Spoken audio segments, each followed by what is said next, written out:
Olá pessoal, boa noite a todos.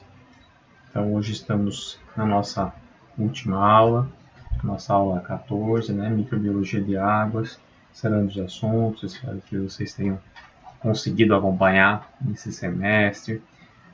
Na aula 12, já umas 3 semanas atrás, eu deixei um material para vocês fazerem umas atividades de revisão, um questionário, para vocês revisarem os assuntos aí.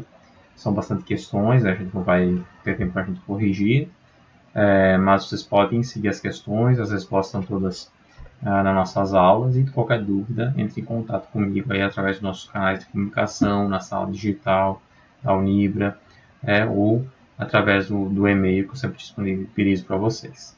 Ok? Espero que todos estejam conseguindo acompanhar. Alguns alunos, na verdade, um ou dois alunos, têm insistido que as aulas não estão disponíveis, o material das aulas, mas todas as aulas, o arquivo da aula que eu apresento para vocês, eu disponibilizo em PDF junto com materiais complementares, geralmente alguns artigos que falam sobre o assunto, né? Então, hoje eu vou mandar esse arquivo da aula junto com 2 artigos, né, sobre microbiologia de águas, certo? Então, estou mandando tanto pela sala digital quanto eu envio para o e-mail dos representantes. Então, quem não está tendo acesso a esse material, ou manda um e-mail para mim pedindo o material, ou manda ou procura os representantes que todos têm o material. Mas na sala digital todos vocês têm acesso, né? E está lá todo o material das aulas, ok?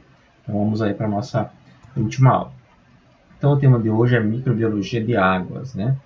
Estão aí os nossos canais de comunicação, né? Mas preferencialmente que vocês entrem em contato pela sala digital, que é o meio oficial da gente se comunicar. Então a água, né? A disponibilidade de águas, né, no mundo, a água ela é um elemento fundamental para a existência da vida, como a gente conhece, né? A vida na Terra só existe por causa da água. Sempre que se procura a vida em outros planetas, se procura a existência de água na forma líquida, né?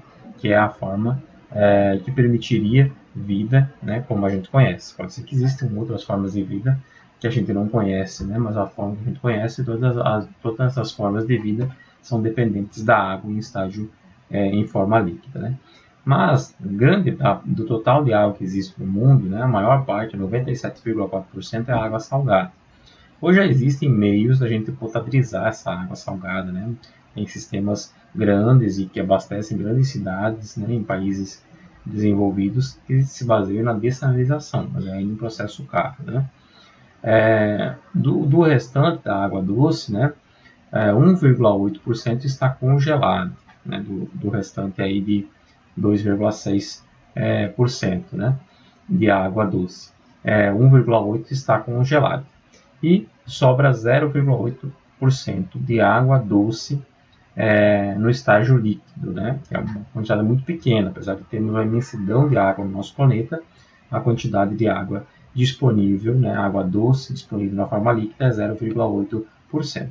E quanto dessa já não está contaminada, né? Sendo que o homem já esteve em praticamente todos os ambientes da Terra, né? Então a gente tem muita contaminação, né? Então boa parte dessa água também já está contaminada. Por isso a nossa necessidade de cuidarmos e zelarmos, né, pelas fontes de água que existem, né, no nosso planeta para que nós podemos usufruir dela, certo? Para não nos faltar água. Então, quero falar um pouquinho dessa parte de consciência ambiental, além da questão microbiológica, né?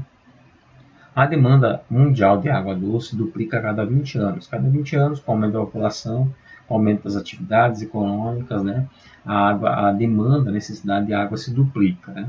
O principal uso da água é a agricultura. A agricultura consome 70% da água necessária para todas as atividades humanas, 70% vai para a agricultura. Então, na irrigação das plantas, então, no tratamento, então, para os animais, na criação dos animais, nos tratamentos fitossanitários, né, de plantas, passando defensivos agrícolas, dos agrotóxicos, enfim, tudo aquilo que a gente já tem discutido, né, algumas aulas a gente falou sobre isso também, né, o problema alimentar e de níveis de agrotóxicos também nos alimentos e também na água, né, e 22% vai para a indústria, né, então a indústria como um todo consome aí 22% da água consumida pelos seres humanos, e 8% é para uso doméstico, né, para uso em casa, né, uso domiciliar. Então, menor uso, mas ainda assim é uma grande quantidade, né, pelo tamanho da nossa população mundial, né?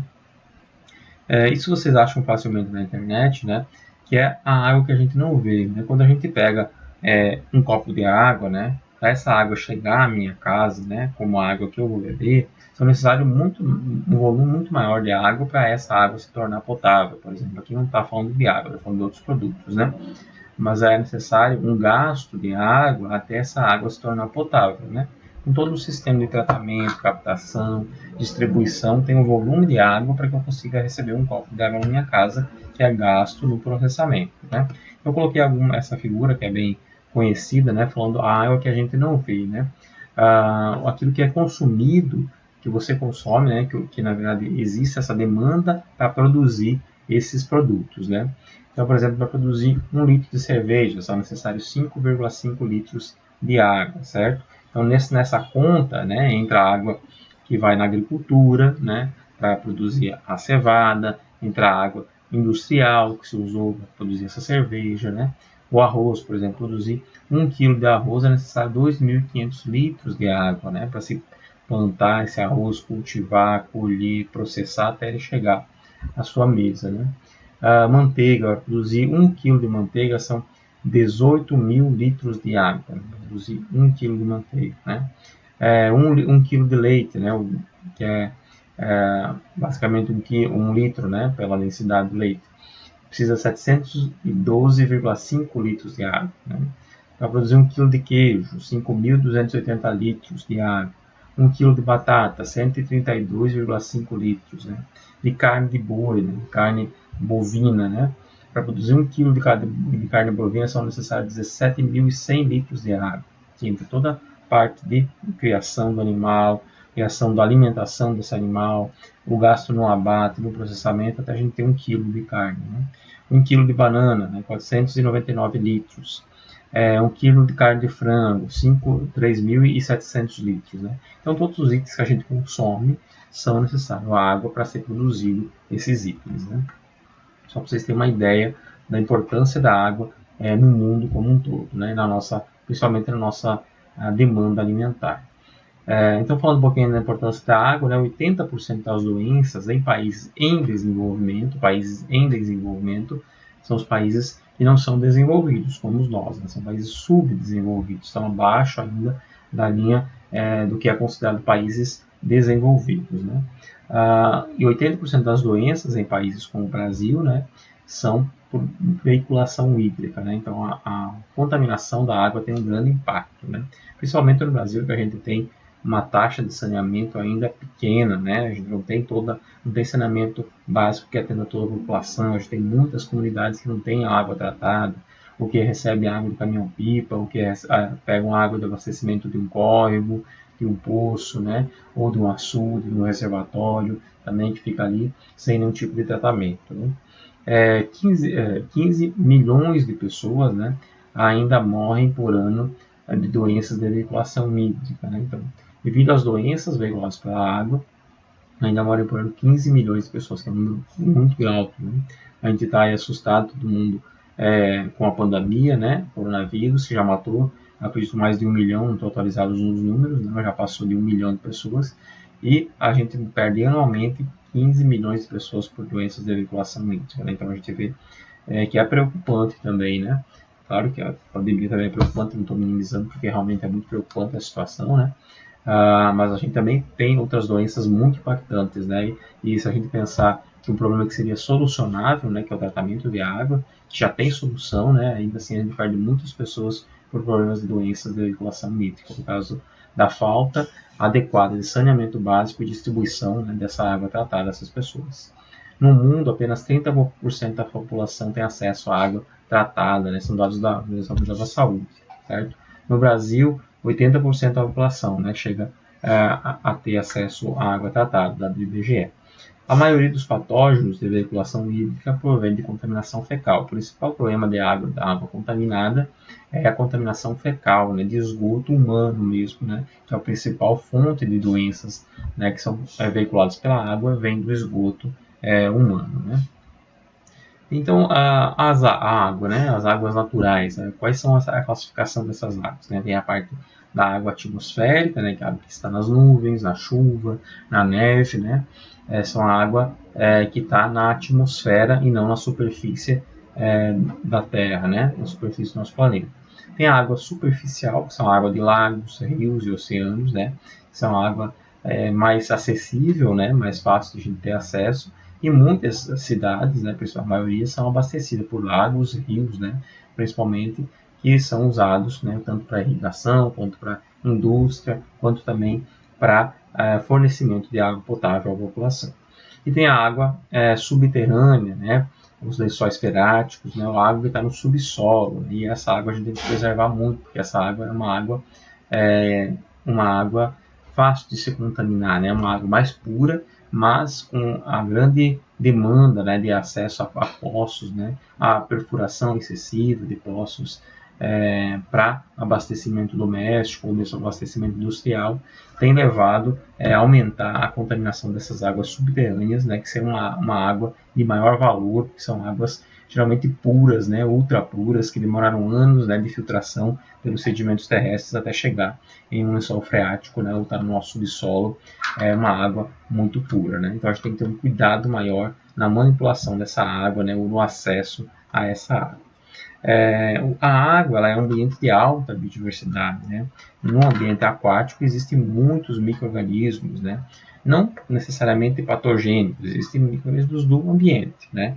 Os patógenos muitas vezes vêm por conta de contaminação fecal, ou animal, ou de atividades humanas, ou do próprio esgoto humano, né? Mas existe na água, é um ambiente de alta diversidade, né? Mesmo a água não contaminada, existe micro-organismos do ambiente que vivem nessa água. Então a gente vai manipular um rio, um lago, para retirar a água ou para fazer algum acesso a essa água, a gente está mexendo nessa biodiversidade que existe ali, né? Existem protozoários, algas, nematóides, fungos, bactérias que vivem nesse ambiente aquático, né? Então é um ambiente de grande diversidade e essa diversidade é importante, né, para o ecossistema como um todo, né? E as atividades humanas que mais poluem a água, né, são essas atividades, né? Tanto aquelas que demandam mais a água são as mais poluidoras, né? Então, o esgoto doméstico, nós, né, temos uma grande demanda, né, de água para o consumo doméstico e geramos muito esgoto. E esse esgoto, muitas vezes, a falta de saneamento básico, aqui no Brasil ainda é alta a falta de saneamento básico, a gente faz o quê? Pega o esgoto e joga em um córrego de água, né? Então, a gente demanda de água pura e a gente transforma essa água pura em esgoto e joga o esgoto dentro de um leito de um rio, de um córrego, né, de água. Né? Então, é um grande desrespeito que a gente tem com o sistema hídrico como um todo, né, com esse acesso ao sistema hídrico. A agricultura também tem uma grande atividade poluidora, porque a agricultura tem a poluição por nutrientes e fertilizantes, né? Então tem essa parte da lixiviação, que é a gente levar, né, a água da irrigação, a água das chuvas, elas lavam, né, os nutrientes do solo em um plantio, né?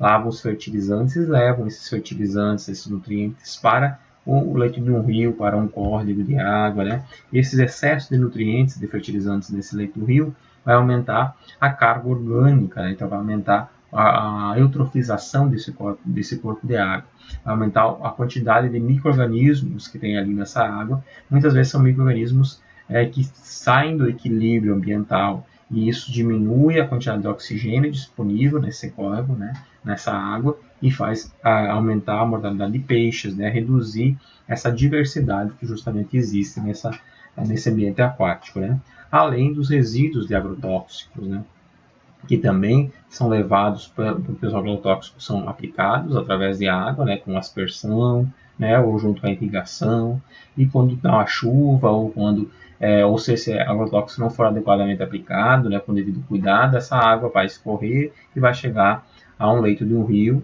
e muitas vezes esse rio passa em várias cidades, abastecendo cidades, né.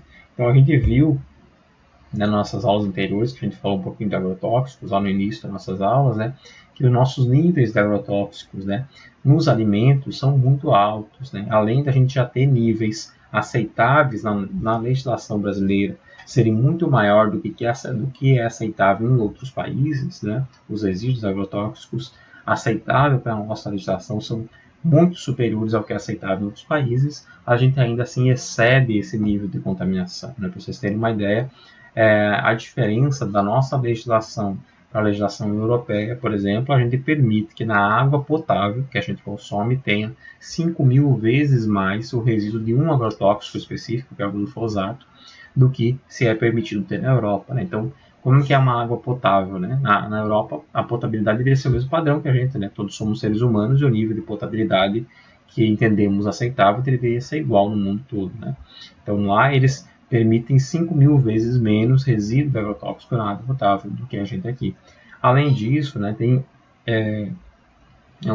alguns estudos que mostram, né, porque a legislação brasileira, né, nos últimos anos, não sei exatamente quando essa lei, ela prevê que todas as companhias de abastecimento de água, como a Compesa aqui em Pernambuco, né, devem analisar 27 agrotóxicos, né, resíduos de 27 agrotóxicos, que são os principais usados no Brasil todo, né? Claro que são milhares desses agrotóxicos que são comercializados, mas esses 27 são os mais comuns, então é obrigatório a análise, né? Em todas as cidades deveria ter esse laudo de análise de saber a água após o tratamento, né? Qual é o nível que tem desses agrotóxicos, né? E a gente tem esse dado para poucas cidades, né? Não tem nem para um pouco mais de 50%, a última vez que eu vi, que tem dados disponíveis. As outras cidades, e Recife era uma cidade que não tinha dados disponíveis, né? Na última vez que eu vi, Recife não tinha o acompanhamento de qual era o nível de agrotóxicos que tinha nas águas, né? Que eram fornecidas à população. Então, o nível de agrotóxico, apesar da nossa legislação permitir, né, muito mais do que a legislação de outros países, né, nessa comparação, ainda assim a gente excede esse nível de agrotóxicos e muitas vezes não faz o acompanhamento devido, né? Então é um problema aí de contaminação pela agricultura, né? Claro que a agricultura é necessária para nos fornecer o alimento, né? Mas a gente falta ferramentas de controlar melhor esse uso e esse acesso à água. Dejetos de criação animal também, né? Então, para criar, imagina, criar milhões de gados, de bovinos, de suínos, de aves, a gente produz muito dejeto, esses animais produzem, né? Muitas fezes, muito esgoto, e isso tem que ser adequadamente tratado antes de ser aplicado no ambiente. Muitas vezes esse dejeto é usado como adubo, né, matéria orgânica para a agricultura, só que ele tem que ser tratado antes de ser colocado na agricultura, porque senão ele vai levar contaminação para o leito de um rio, para um lençol freático, e a gente vai se contaminar com isso, né? E rejeitos industriais, as indústrias também têm que fazer tratamento do seu esgoto industrial, né, do seu rejeito industrial, dos seus resíduos, tem que tratar antes de jogar a água no leito do rio, né, muitas vezes. Em alguns locais, por exemplo, lá em Santa Catarina, hoje eu trabalhei na Perdigão, hoje BRF, né? E na unidade que eu trabalhei, a coleta de água, que eles faziam coleta de água de um rio, né, um rio grande lá na cidade, para abastecer toda a indústria, todo o frigorífico. Então essa coleta de água era retirada de um ponto do rio que ficava abaixo do ponto onde eles jogavam a água após o tratamento do esgoto, né? Então eles tratavam todo o esgoto, que eram milhões de toneladas de esgoto diário, todo esse esgoto era tratado, a água que saía desse tratamento, ela saía mais pura do que a água que entrava na indústria. E eles jogavam, só que eles não podem usar diretamente, então eles jogavam essa água em um ponto acima do ponto de captação da água que iria para o tratamento, né? Isso já é obrigatório também pela legislação, né, que a água de rejeito, a água de rejeito industrial tem que ser jogada acima do ponto de captação para a coleta de água, para fornecimento, né, para o tratamento e fornecimento na indústria. Isso faz com que a indústria tenha um cuidado maior nesse tratamento, né? Então eu coloquei algumas fontes de poluição, então a gente vê aí resíduos, né, sendo jogados em um córrego de água, né, resíduos industriais, né? Imagens dos canais aqui em Recife, né, falta de saneamento que a gente tem, né? Então a gente vê aí esses canais, né, com alto nível de poluição, né? É um grande problema, né? Os canais aqui em Recife, que esses canais eram leitos de rios, né? Recife tem riachos urbanos em situação crítica, né? Mais de 100 cursos de água que cortam o Recife, né? Então eram mais de 100 riachos que cortam a cidade do Recife, hoje são canais, né? Esses canais de esgoto praticamente, né? Porque a gente não tem um tratamento adequado desses canais. Então se tornaram canais de esgoto por falta de tratamento, falta de saneamento básico, né?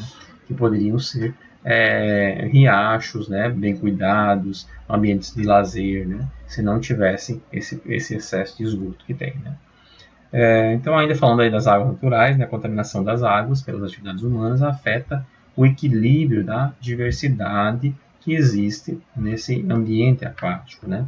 No meio aquático, os nutrientes estão diluídos, né.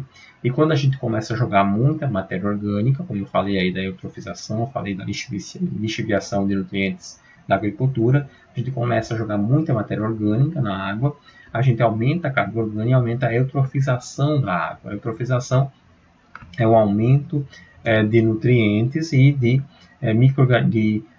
organismos aquáticos, né? Esses organismos aquáticos consomem o oxigênio que tem na água e não deixam o oxigênio disponível para os demais organismos que vivem ali, principalmente peixes, né? Então aqui essa imagem está mostrando o que é eutrofização, né? Excesso de nutrientes na água, né? Em nível normal de nutrientes, as algas consomem uma parte do oxigênio, né?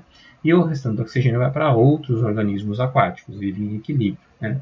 Quando a gente tem um ambiente em desequilíbrio, né? Quando tem excesso de nutrientes que vem da agricultura, ou de esgoto, né, urbano ou industrial, isso aumenta muito o nível de nitrogênio e fósforo na água, há uma multiplicação excessiva de algas, que acontece isso que a gente está vendo aqui na imagem, né, e elas vão consumir muito oxigênio, vai sobrar oxigênio para os peixes e demais organismos aquáticos, né? Então acontece esse tipo de imagem que a gente vê aí no canal, aqui em Recife, né? A água, né, para consumo humano. Então, a necessidade, né, para a gente ter a água para consumo humano, a gente necessita que a gente trate os resíduos gerados, para a gente evitar a contaminação dos corpos d'água, que é o que nos fornece água potável, né, necessária para a nossa vida. Necessidade de métodos de reutilização de água, existem inúmeros métodos de reutilização, de tratamento de água de esgoto, né? É possível, hoje já existem tratamentos, inclusive em muitos países, né? Acontece isso, de você pegar o esgoto, 100% do esgoto e transformar ele em água potável, né? Eu lembro do comentário da minha irmã, que passou um tempo na Espanha, e ela falou que tinha muito cuidado, né? Ela foi fazer o pós-doutorado lá e tinha muito cuidado durante o processamento, né, das vidrarias, dos materiais do laboratório, na lavagem, abria, fechava a torneira, como a gente tem um hábito aqui de cuidar, né? E uma pessoa do laboratório falou para ela, por que não deixa aberta essa torneira enquanto você está fazendo esse serviço, né? Não, para economizar a água, né? Porque era uma região seca onde ela tinha ido, ela achou que era uma região que tinha racionamento de água. A pessoa disse, não tem problema não. 100% do que descer aqui no esgoto volta para a nossa torneira, né? Porque 100% do esgoto é tratado e transformado em água potável. Existem sistemas que já são aplicados em muitos países do mundo, né? Então a gente fala muito, né, da questão da seca, né? A questão da seca é uma questão política, é claro que a gente não tem como fazer a gestão disso, né? A gente não tem, talvez, água suficiente para irrigar, né, todo o sertão, mas a água para consumo a gente tem. As pessoas consomem água, né? Elas geram esgoto. Por que a gente não transforma todo esse esgoto em água potável? Elas vão continuar circulando aquela água que já existe, né? Vão ciclando aquela água que elas já são usadas para atividades domésticas. Pode não ter água suficiente para fazer grandes, né, áreas de lavoura, de agricultura, mas água para consumo doméstico a gente já existe. Essas pessoas fazem o consumo, só elas fazem, essa água vira esgoto, não é transformada novamente. Então, existem métodos de purificação, tanto da água do esgoto, né, que já pode ser transformado em água potável, quanto também de reutilização, né, ou métodos também de purificação de água do mar, né, de dessalinização também. Então, existem muitos métodos de purificação, né, e de reutilização de água, só que as pessoas não têm acesso por questões políticas, né? Então esse é um grande problema também. Mas os tratamentos de água convencionais, né, eles envolvem basicamente a sedimentação do material orgânico, das sujidades, a filtração e a cloração, né? Que eu coloquei aqui e deixei um videozinho para vocês assistirem, né? Basicamente, o método de água de purificação tradicional é um método muito antigo, já usado, né? A gente não evoluiu muito, né, nesse processo. É um método já que tem anos, né, que é usado esse sistema de tratamento. Então, se capta a água de um córrego de água, né? Grandes cidades são abastecidas por lagoas de captação, que são abastecidas por córregos, por rios, né? Então se capta essa água, ela passa em um tanque de descanso, né? Onde há uma precipitação natural das partículas grossas, né? De cascalho, areia, das sujeiras todas, ela passa no tanque, descansando, e a água vai precipitando as sujeiras, ela vai ficando mais pura, né? Depois ela sai desse tanque de sedimentação, né? E vai para a coagulação. Então esse processo de coagulação geralmente é feito com coagulação com sulfato de alumínio, né? Como também é feito nas piscinas. Você coagula, né? Transforma aqueles materiais que estão dispersíveis na água, estão dissolvidos na água ou dispersos nas águas, aquelas partículas muito finas, você transforma em coágulos grandes que podem ser precipitados, né, sedimentados e passam pela filtração. Então, agora a coagulação, depois a filtração, a remoção dessas partículas, né, que foram sedimentadas, e depois a cloração, né? Então a gente usa a cloração como principal forma de tratamento, né? Mas esse método de tratamento ele se baseia, ele é muito eficiente, ele, embora seja bom, ele é muito focado na remoção da contaminação, principalmente microbiana, né? De fungos e bactérias, principalmente, né? Então eu vou mandar um texto para vocês, que é um texto até recente, que fala muito dos problemas também de contaminações virais na água e desses tratamentos muitas vezes, ou mesmo de toxinas, e esses tratamentos muitas vezes não são suficientes para remover toxinas ou inibir, né, ou eliminar todas as contaminações virais que tem na água. Então, nesses textos que eu vou mandar para vocês, podem dar uma olhadinha nisso, certo? E assistam esse vídeo, um vídeo curto que fala do processo tradicional de tratamento de água. E aqui falando, né, desse sistema de reutilização da água do esgoto, né? Então, a fundação, né, Bill e Melinda Gates, né, que financiam milhões de projetos aí no mundo todo, financiou um projeto que transforma fezes humanas em água potável e energia, né?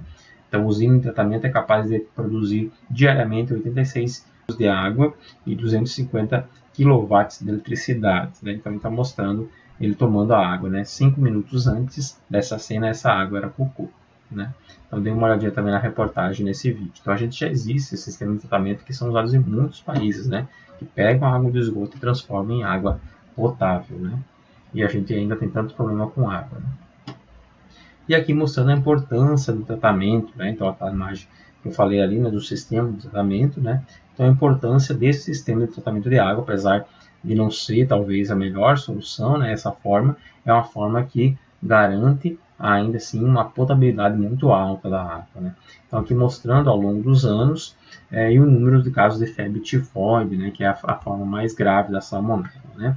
Então, aqui antes de 1880, a gente tinha um número de casos alto, né, de febre tifoide, e com o passar dos anos foi aumentando, né, até que em 1906 se percebeu a necessidade, né, isso eu não sei exatamente de que região eu tirei essa imagem do livro, não lembro exatamente de que local, né, que era esse número de casos, né, e nessa região onde foi feito esse estudo, né, em 1903 foi implementada a filtração. Então a gente vê que só com a filtração quanto a gente conseguiu reduzir de contaminação de números de casos de febre tifoide, da salmonela tifoide, né? E em 1913 foi instituída a cloração. Então a cloração, o uso de cloro foi muito eficiente para reduzir ainda mais o número desses casos, né? Então o cloro ele é como a gente falou nas nossas aulas anteriores também, né? Ele é um antimicrobiano de amplo espectro, né? Então ele mata muitos micro-organismos, ele é eficaz contra vírus, contra alguns parasitas, principalmente bactérias e fungos, ele é bastante eficaz, né? Por isso a importância da cloração. Agora não é 100%, né? Então por isso que nesses trabalhos que eu mando para vocês também falo um pouquinho que essa forma de tratamento baseada na cloração e filtração não é a forma mais eficiente, porque a gente tem outros organismos que não são sensíveis ao cloro, mas ele é um agente antimicrobiano de amplo espectro e tem uma grande importância na potabilidade da água no sistema de tratamento, certo? Então, micro-organismos versus potabilidade, né? Então, micro-organismos podem mudar a composição química da água, né? A água ela tem um pH, geralmente é próximo da neutralidade, dependendo do ambiente de onde ela vem. Ela tem nutrientes, né? Então, de acordo com o tipo de carga microbiana que ele tem ali, tem um nível de nutrientes, se tiver equilíbrio. Se for gerada uma situação de desequilíbrio, com esgoto doméstico, com esgoto industrial, com rejeitos da agricultura, isso vai entrar em desequilíbrio, vai aumentar muito o nível de nutrientes nessa água, e isso vai favorecer a proliferação de outros micro-organismos, né, como algas, como a gente viu, ou cianobactérias, né? Essas cianobactérias, muitas delas produzem toxinas, né? E isso vai favorecer também a formação dessas toxinas, que vai gerar um desequilíbrio ambiental, né? Então, normalmente, corpos de água, né, lá dos rios que estejam muito eutrofizados, né, que tem um excesso de algas, eles são ambiente também poluído de toxinas, em desequilíbrio de nutrientes, e essas algas vão produzir, né, essas cianobactérias, na verdade, vão produzir podem produzir toxinas, né? Fornecem nutrientes para outros organismos aquáticos, né? Então, quando já existe, né, uma quantidade de nutrientes ali, quando começa a se proliferar outros tipos de organismos em desequilíbrio, eles vão favorecendo também, eles vão servindo de fonte de nutriente para outros organismos que também vão favorecendo esse desequilíbrio aquático, né? E essas algas, essas cianobactérias, podem representar um risco à saúde humana e animal, né? Porque podem ser organismos aquáticos, né? Essa é a questão de desequilíbrio, ou mesmo as cianobactérias podem produzir toxinas que causam também problemas graves, né? Aos homens e aos animais, né? Então eu deixei aqui essa imagem que fala da tragédia da hemodiálise, né? Que aconteceu aí há mais de 20 anos, foi em 96, hoje, né? 24 anos, né? Em Caruaru, né? Muitos de vocês lembram, né? Desse fato que aconteceu, mais de 60 pessoas mortas, né? Então a água que era usada nessa clínica de hemodiálise era abastecida por não sei se está falando aqui, mas era abastecida por um caminhão-pipa, né, que levava essa água. Essa água era captada em uma lagoa, né, que estava já secando, que tinha uma grande quantidade de organismos aquáticos, né, e tinha uma alta presença de microcistina nessa água, né, que é uma toxina produzida por essas cianobactérias, né, e isso levou, né, à morte de muitos pacientes que fizeram hemodiálise em Caruaru. Isso aconteceu em outros locais, né? Eu deixei só essa reportagem, mas tem também relatos na internet de outros casos, né? Em torno dessa época também por uso de água contaminada. Então, micro-organismos patogênicos, né? Ao homem ou aos animais, eles podem sobreviver e se multiplicar na água e ser fontes de contaminação. Se a água for usada nas atividades de lazer e recreação, se for usada uma água contaminada, ou se for usada uma água decontaminada também para a produção de alimentos, para a irrigação, né, de alimentos, para a criação de peixes, mariscos. Então não é só a gente consumindo a água, bebendo a água contaminada que a gente vai se contaminar. A gente pode se contaminar se a gente consumir uma salada, né, um alface, né, enfim, algum produto vegetal que a gente consome cru, que foi produzido com água contaminada. A gente consumir peixes, mariscos, né, que são alimentos consumidos crus muitas vezes, criados e produzidos em água contaminada, a gente pode se contaminar. Ou mesmo outros tipos, né, de alimentos, né, que são cozidos também, podem também levar à contaminação, e algumas dessas contaminações, como a gente viu, podem resistir, né, se não for adequadamente cozido esse alimento, né. Então ele está mostrando principalmente aqueles que a gente consome cru, né? Então produtos vegetais, peixes, mariscos, né? São o que pode ser veículos também de contaminações provenientes da água. São criados ou cultivados com água. Se criados ou cultivados com água contaminada, eles também podem levar essa contaminação junto com esses alimentos, né? Então, o ano passado aconteceu em Recife, né, em dezembro, um empresário que morreu por comer ostras na praia de Boa Viagem, ostras contaminadas, né, coletadas em algum local próximo aí que tinha uma grande contaminação ambiental. Ok? A água potável, né? A definição de água potável.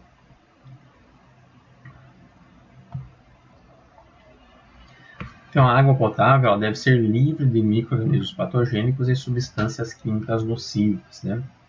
Ela deve ser livre não só de micro-organismos, mas também como substâncias químicas, né? E quando eu falei lá atrás, né, a nossa água potável aqui, ela é diferente do padrão de potabilidade de outros países, né, infelizmente.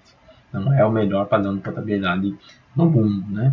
E ainda assim, muitas vezes, essa água não é adequadamente analisada, principalmente para resíduos de agrotóxicos. A gente não tem dados no Brasil todo. E os dados que tem mostram que que excedem o nível que a gente permite na legislação. Então, a legislação permite 5.000 vezes mais, por exemplo, de glifosato do que na Europa. Só que as análises mostram que tem talvez 10.000, 20.000 vezes mais, né? Então, tem muitos estudos que mostram que a gente excede esse limite que já é muito alto, né? Então, a água pode ser límpida, né? Ela deve ser limpa, inodora e sem sabor, mas isso não significa que ela vai ser potável, né? Para apresentar potabilidade, além de ser limpa, inodora e sem sabor, ela tem que ser livre de contaminações. E as contaminações podem estar presentes mesmo nessa água que eu estou tomando aqui, né? Ela pode ainda assim ter contaminação, pode ter resíduos agrotóxicos, pode ter toxinas de origem biológica, né? E eu não tenho como identificar isso nessa água, né? Por isso a necessidade das análises e tratamento adequado para a gente receber em nossa casa uma água segura, né? Ok? Então são usados, né, para garantir esse padrão de potabilidade, na verdade são usados os micro-organismos indicadores, né? A gente já falou nas nossas aulas anteriores também sobre micro-organismos indicadores. Eles indicam a possível presença de patógenos, né? Mas vocês vão ver nos textos que eu vou mandar para vocês aí, que esses indicadores que a gente analisa na água, né, principalmente os indicadores de origem fecal, E. coli é o principal indicador, né, que é usado para a potabilidade de água, né, coliformes e E. coli. Esse padrão de indicadores que é usado como forma de garantir a potabilidade da água, ele é um padrão adequado para doenças bacterianas, principalmente, né? Porque a água, o tratamento dela visa principalmente eliminar doenças bacterianas. Quando a gente pensa em contaminações virais, né, bacterianas ou paratológicas, muitas vezes esse padrão é adequado de indicador. Quando a gente pensa em doenças virais, esse indicador já não é o mais adequado, existe a necessidade de fazer outros tipos de análise, né? E mesmo uma água sendo livre desse indicador de E. coli ou de coliformes fecais ou de coliformes totais, pode ter contaminação de origem viral e pode ter também toxinas ou resíduos agrotóxicos. Por isso, a necessidade de ter uma análise mais ampla dessa água, né? Mas a portaria aí, que é válida ainda hoje, né, de água potável, né, que é a portaria 2914/2011, ela diz, né, que a água, para ser considerada água potável para consumo humano, tem que ser livre de E. coli e de coliformes termotolerantes, né, que são os coliformes fecais. Essa água é adequada para o consumo humano. Só que como a gente está discutindo aí, e dei uma olhadinha no material que eu vou dar para vocês, existem outros tipos de contaminação que esses indicadores podem não representar. Pode ser que sejam ausentes esses indicadores e ainda assim existam contaminações virais, existam contaminações de agrotóxicos, né, que também tem legislação específica para isso, mas não é acompanhada adequadamente, né? Então a água para consumo humano tem que ter livre de E. coli e de termotolerantes. Lembrem lá das aulas de indicadores, né? A água na saída do tratamento, quando após o tratamento, ela tem que sair livre de totais. Se não tem totais, não vai ter termotolerantes e não vai ter fecais. Então ela tem um padrão de potabilidade um pouco maior quando ela sai do tratamento, né? É exigido um padrão de potabilidade maior. Ela sai do tratamento, após o tratamento que a Compesa faz, ela tem que sair, ela tem que sair sem coliformes totais. Só que é permitido, né, que no sistema de distribuição, na rede de distribuição, possa haver algum tipo de contaminação ambiental, né? E a gente falou que os coliformes totais que não são termotolerantes, não são E. coli, podem ser de origem ambiental, né?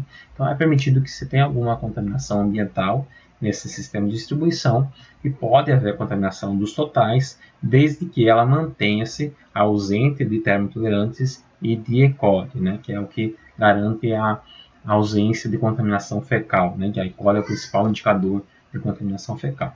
Mas ainda assim, né, apesar desse ser o padrão, ser um padrão adequado ainda hoje usado, né, existem outros tipos de contaminação que podem estar ocultos na água, como a gente vem falando aí e dê uma olhada nesse material. Ok? Então, quais são as principais doenças, né, ou micro-organismos que a gente pode encontrar na água, né? Bacterianas, né, doenças bacterianas ou bactérias, né? Então, doenças, né, febre tifoide, né, salmonela, outras salmoneloses, sigelose, né, disenteria, né, bacilar, gastroenterites bacterianas, a cólera, né, que apesar de ter reduzido muitos casos, ainda existem muitos casos no mundo, né? A gente falou isso lá nas nossas primeiras aulas, né, que ainda existem muitos casos de cólera no mundo todo, apesar do Brasil ter bastante controlado essa doença, né? Vírus, né, existem gastroenterites virais, vírus da hepatite A e E que são veiculados pela água, doenças respiratórias virais podem ser veiculadas pela água, e vários tipos de parasitas, né, protozoários, helmintos, né, que podem ser veiculados pela água, certo? Aqui eu coloquei por categoria, né, as principais doenças bacterianas, por exemplo, de veiculação hídrica, né? Salmonela, são mais de 1.700 espécies de salmonelas que podem ser veiculadas pela água, né? São algumas das principais, mas são muitas que podem ser entre espécies e sorotipos diferentes que podem ser veiculados pela água. Shigella, né? 4 espécies diferentes de Shigella que podem ser veiculadas pela água. Então, Shigella é muito confundida com a própria salmonelose, os sintomas. E. coli, são 5 sorotipos principais, né? A E. coli enterotoxicogênica, que é uma das principais, né, também, que é patogênica. Campylobacter, né, a principal é a Campylobacter jejuni, mas também são 17 espécies. Leptospira, né, que são várias espécies também, algumas são saprofíticas, né, mas o grupo das patogênicas são 12 espécies. Víbrio da cólera e outros víbrios também de veiculação hídrica, Yersinia enterocólica, e Pseudomonas aeruginosa, né? São as principais doenças bacterianas de veiculação hídrica. Vou falar um pouquinho de algumas delas, né? Salmonelose, as salmonelas são da família das enterobacteriaceae, né? São aí gram-negativas, né? Como a gente vê na imagem, não formam esporos, são 6 subespécies, né? Da salmonela entérica, são 6 subespécies, e a salmonela bongori, né? Que são as principais que causam salmonelose, né? Pode causar 2 tipos de doenças, a salmonela não tifoide e a febre tifoide, que é a forma mais grave da salmonela. A disseminação, né, a forma que a gente dissemina essas salmonelas, pela água ou alimentos contaminados, né? Então, ela é de origem, ela está presente, né, nos reservatórios animais, né? Nos animais, em aves, né? Então pode ser veicular por carnes contaminadas desses animais, ovos que vêm de animais contaminados, né? Principalmente se esses produtos foram consumidos crus ou mal passados. Mas também a salmonela pode ser veicular pela água ou por vegetais contaminados com essa água de irrigação, ou por aquilo que foi criado nessa água contaminada, né? Os sintomas, né, principalmente sintomas gástricos, né, diarreia, vômitos, febre moderada, sintomas de salmonela comum, né, dores abdominais, falta de apetite, cansaço, né, e o controle, água tratada, água clorada, então o cloro é eficiente contra salmonela, né, a higiene na manipulação dos alimentos, aquelas 5 chaves da alimentação segura, né, a boa cocção, bom cozimento dos alimentos, e no caso já de uma manifestação clínica, né, antibióticos e hidratação, certo? Mas também tem a salmonela entérica tífica, que causa a forma mais grave da salmonelose, que é a febre tifoide, né? Então, essa febre tifoide que é endêmica em países subdesenvolvidos, ela é muito presente, né, em muitos países em desenvolvimento ou subdesenvolvido, que somos como nós, né? Principalmente pela falta de saneamento básico, a falta de higiene pessoal adequada, a falta de orientação dessas pessoas também, né? E a disseminação ocorre por água e alimentos contaminados, alimentos vegetais que foram produzidos com água contaminada, ou mesmo alimentos, né, frutos do mar, crustáceos, moluscos, que foram produzidos com água contaminada, ser consumidos crus ou mal cozidos, né? E também produtos de origem animal, como o leite, né, não pasteurizado. Os sintomas são semelhantes, mas causa febres mais altas, também a febre tifoide, né? Depois, a sigelose, né, disenteria bacilar, né? A sigelose é uma doença que é muito confundida com a salmonela, né, com a salmonelose, e ela tem uma subnotificação, né, tem estudos que mostram que ela tem dados de subnotificação muito grande, muitas vezes, se não feito o exame clínico laboratorial, ela é diagnosticada como salmonela e tratada como salmonela. E esse tratamento acaba funcionando porque ela também é uma doença bacteriana, né, e esses tratamentos com antibióticos são geralmente de amplo espectro. Então, se não for feito um diagnóstico laboratorial, muitas vezes a gente confunde a Shigella com a salmonela e o tratamento acaba sendo de salmonela, né? A disseminação por via fecal oral. A principal fonte, né, o reservatório natural são os seres humanos, né, e não animais, e a principal forma de contaminação é fecal oral. Então a falta de higiene, né, de manipuladores que vão no banheiro, voltam, manipular os alimentos, não lavam adequadamente as mãos. Além de mosquitos também podem levar, né, de fezes ou de vômitos humanos para os alimentos, né. Os sintomas são muito parecidos, como a gente falou aí, com a salmonela, né, com a salmonelose: febre, diarreia aquosa, dor abdominal, fezes sanguinolentas, né. Então são muito parecidos e o tratamento também é muito parecido com a salmonela. Okay? Depois a E. coli, né, que também a gente falou em algumas aulas, ela é uma bactéria também do grupo das enterobacteriaceae, né, da família das enterobacteriáceas, é gram-negativa e não produz toxinas, desculpa, inclusive a E. coli enterotoxicogênica, né, que produz toxina, que é a forma mais grave, né. Mas tem vários, né, sorotipos de E. coli também que podem causar doenças, e algumas são comensais, né, vivem no nosso sistema digestivo, né, todo mundo, 99% das fezes, a gente falou que ela é usada como indicador fecal, porque 99% das fezes de humanos ou de animais que têm o sangue quente tem E. coli, né, então nem todas as formas de E. coli são patogênicas, né, mas algumas formas delas são patogênicas, e as principais formas de contaminação são a via fecal oral também, né, então a falta de higiene adequada pessoal, a água contaminada com esgoto, né, de origem humana ou animal, e os alimentos contaminados, né, ser produzidos nessa água contaminada, o mesmo leite também não pasteurizado. Então, na hora da ordenha, tem a contaminação do úmero do animal e não pasteuriza esse leite, pode também ser uma fonte de contaminação. Os sintomas, né, diarreia, infecções urinárias, vômito, febre, agravos respiratórios, também problemas respiratórios, né, como pneumonia. E o controle, a água tratada, um tratamento adequado, a higiene, né, pessoal adequada, e cozinhar bem os alimentos, o uso de antibióticos e hidratação em caso de manifestação da doença, certo? Depois a Campylobacter, né, que já é de outra família, Campylobacteriaceae, né, é uma gram-negativa, não formadora de esporos, microaerófila, né, ela se desenvolve em baixa concentração de oxigênio. A gente falou isso também nas nossas aulas anteriores, né? Bactérias aeróbias, anaeróbias, microaerófilas, né? Então ela tem uma necessidade menor de oxigênio, mas precisa de oxigênio.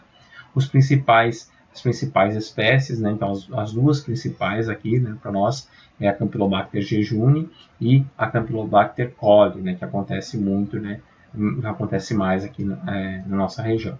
A disseminação por água contaminada, frango, né, carne de frango consumida cru também, né, ou mal cozida, mal passada, e leite não pasteurizado.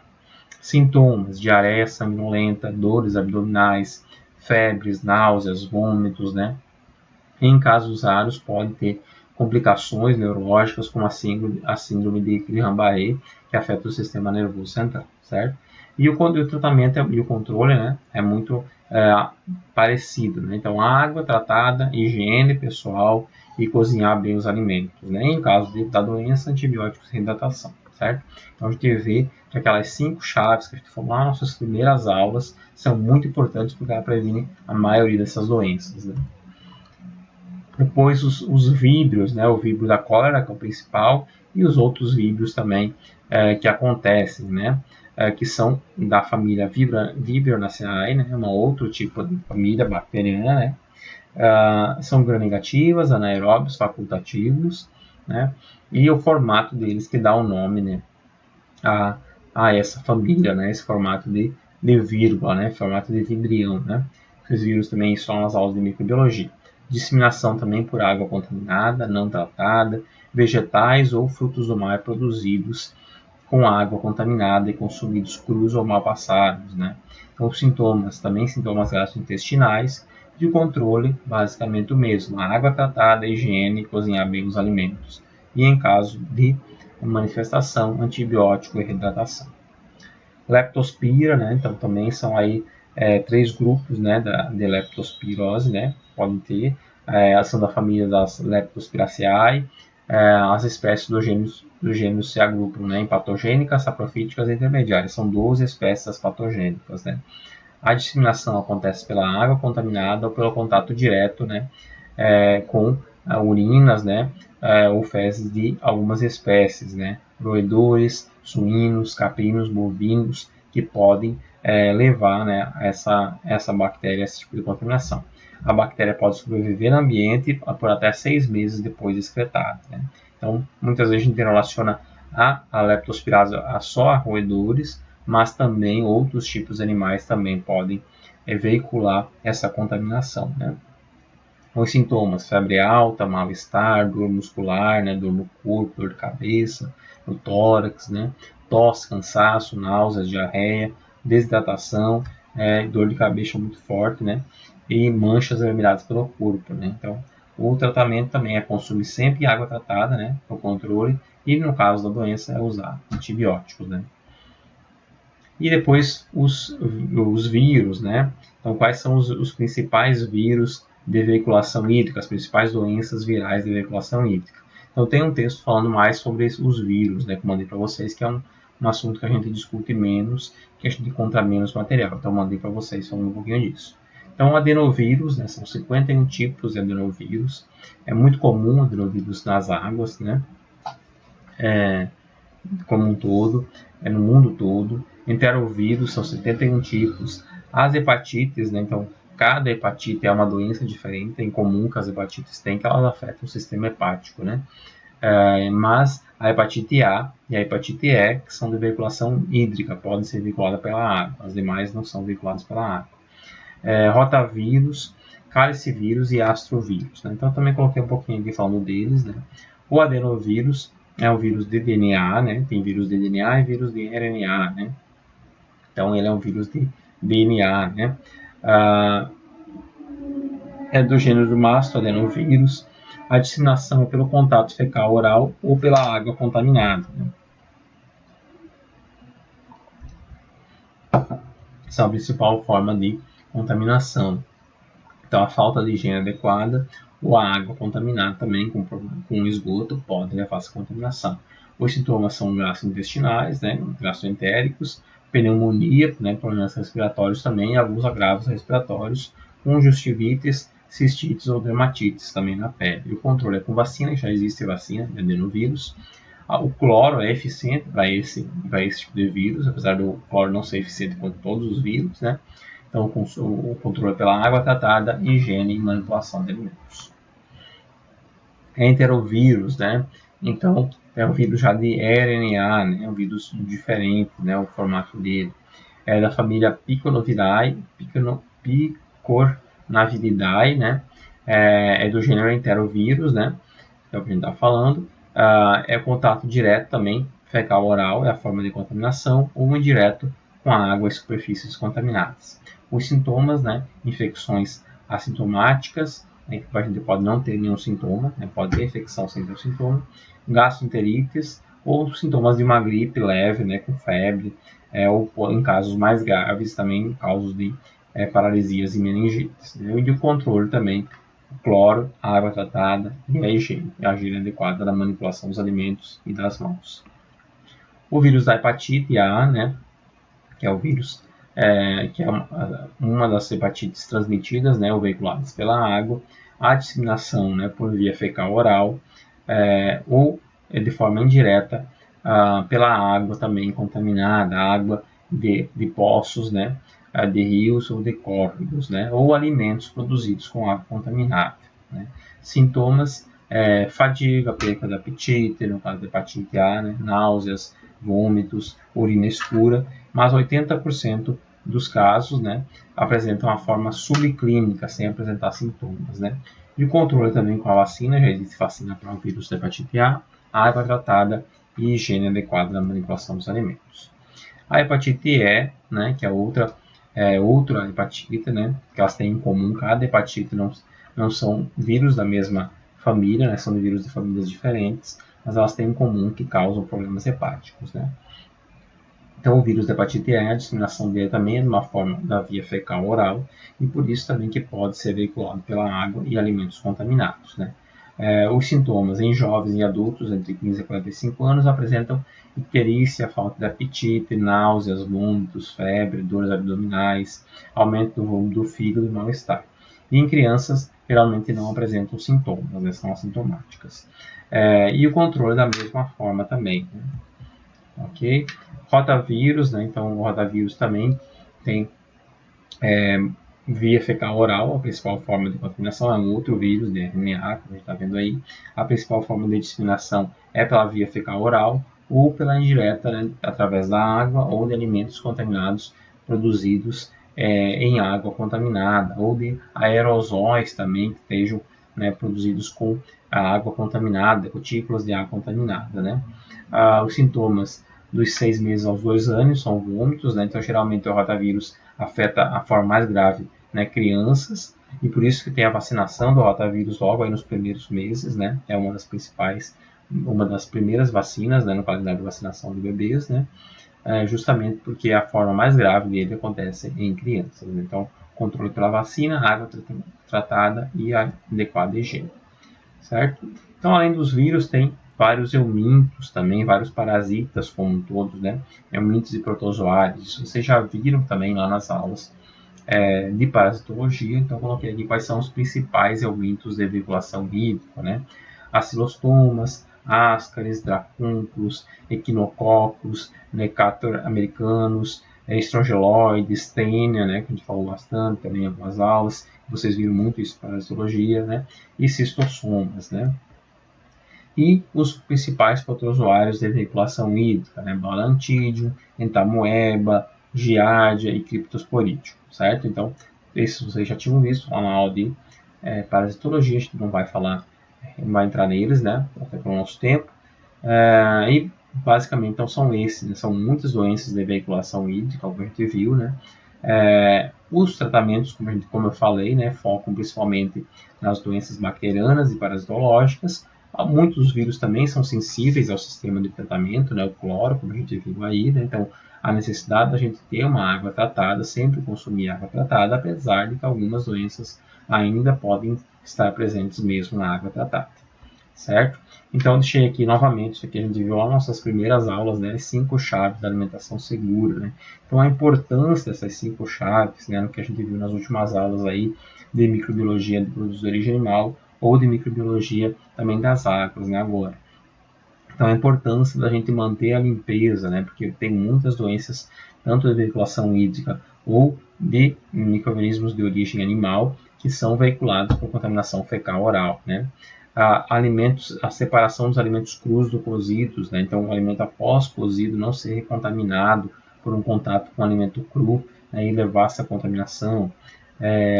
Cozinhar bem os alimentos, tá? A cocção é uma das principais formas da gente eliminar as contaminações, manter os alimentos fora da zona de risco e principalmente, que a gente falou de hoje, usar água e matérias-primas de fonte segura, saber de onde está vindo essa água que vocês estão usando quando vocês estiverem trabalhando aí como responsáveis técnicos em serviços de alimentação. Então, saber a fonte dessa água, limpar periodicamente o reservatório, lembre que a necessidade de limpar a cisterna e a caixa d'água a cada 6 meses é o que determina a legislação, né? Tanto a RDC 216 quanto a outra portaria da Anvisa recomenda que serviços de alimentação façam a limpeza e condomínios também, né, façam a limpeza a cada 6 meses do reservatório de água e da cisterna para evitar essas fontes de contaminação. Ok, pessoal, então era isso, né? Espero que todos tenham conseguido acompanhar a nossa aula de hoje, as demais aulas. Esse foi o nosso último contato, né? Aí de aulas, de vídeos. Espero que tenham feito um bom semestre. Espero ver vocês nos próximos semestres aí na Unibra, né? Agradeço demais a participação de todos. Estou disponível, né, no futuro de vocês, que a gente se encontre, né, pelos corredores da Unibra ou em qualquer outro ambiente, né, quando vocês estiverem trabalhando já, né. Então, que eu puder contribuir na formação de vocês. Agradeço muito, senti falta, a gente não está em um contato mais próximo, né, em sala de aula, mas agradeço muito pelo semestre, espero ter podido contribuir um pouquinho aí na formação de vocês. Um abraço, boas provas e estou à disposição aí no que for preciso. Fique com Deus.